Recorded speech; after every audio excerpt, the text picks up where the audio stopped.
Welcome back, everyone. When it comes to our health, many women put off going to the doctor, but we shouldn't. It's just as important to take care of ourselves physically as we do our kids and our partner.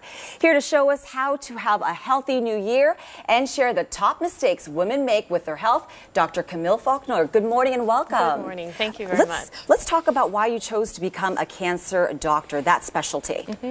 I am a gynecologic oncologist, and so I specifically take care of women who have problems with their ovaries, uterus, or cervix.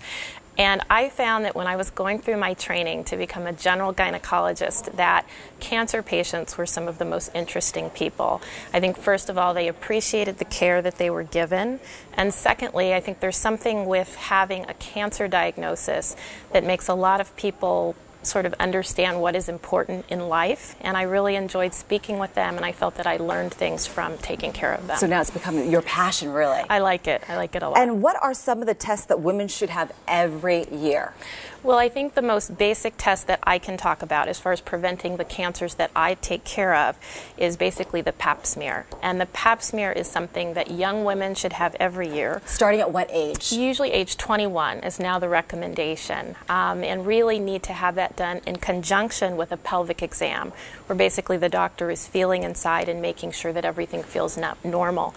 The other tests that we know of really are not great in picking up precancers and cancers in this area, but I think if you go to your doctor, get a pelvic exam and a pap smear every year, you'll be able to prevent most of these diseases. And do you find that a lot of women don't go see the doctor because they're really afraid, and they shouldn't be afraid? Yeah, I think that's the biggest reason. I think two reasons. The first reason is some women, if they're not having any problems or feeling bad, they're just too busy and they don't really want to go to the doctor because they say, oh, I don't want to take time off work. Yeah, we put ourselves off and we do the other things, the kids, the house, the partner, the husband, the wife. Yeah, exactly. And what are some cancer treatments?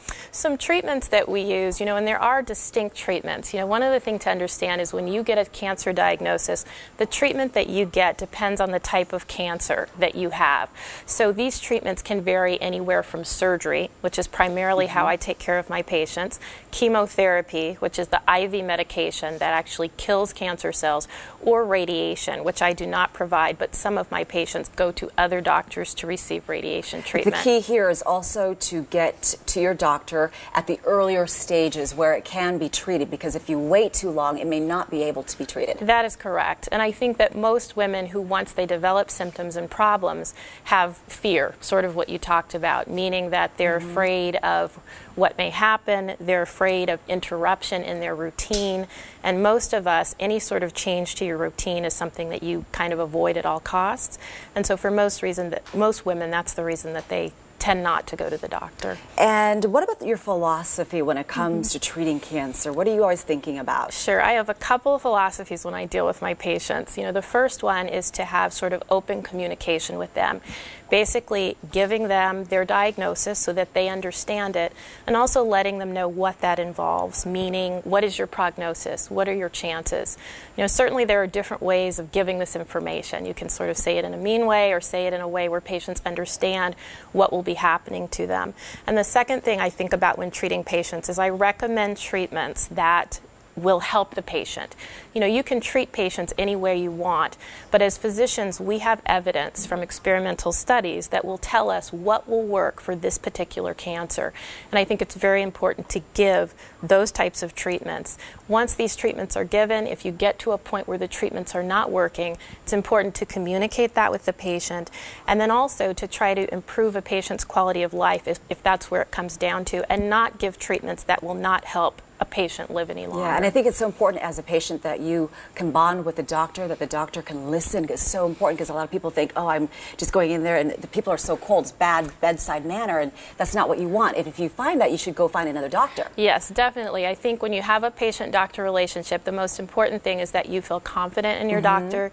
You feel that the opinions they are giving you are honest. You feel that you can ask them any questions, and I think that's really the basis of a good patient-doctor relationship. relationship. You certainly want to have a doctor who is very knowledgeable, who is very technically competent if they are a surgeon, and someone that you can get access to, but ultimately the patient needs to feel that they are comfortable and very trusting of their physician. And do you only accept cancer patients, or are you open to all patients? Actually, the majority of my patients are not cancer patients. You know, most cancers present with certain symptoms, whether it's pain, bleeding, certain sort of lesions on certain areas of the body, but ultimately, you know, these diseases many times do not turn out to be a cancer. So you work it up, you do the diagnosis, you do the surgery, and the majority of my patients do not have cancer.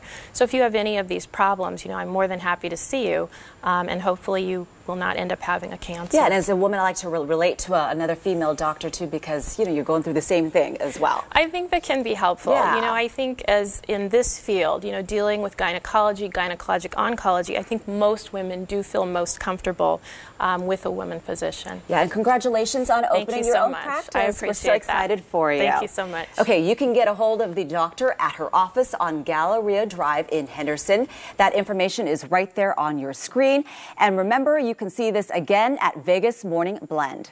Still ahead on the Morning Blend, we've got kids that are Broadway bound, but on their way to the top, they are stopping here on the Blend. See a piece of their upcoming show that is coming up. Meantime, don't forget about us on Facebook or Twitter. There you can talk back with us. Just head to LV Morning Blend on Twitter or Vegas Morning Blend on Facebook. Stay with us. We will be right back.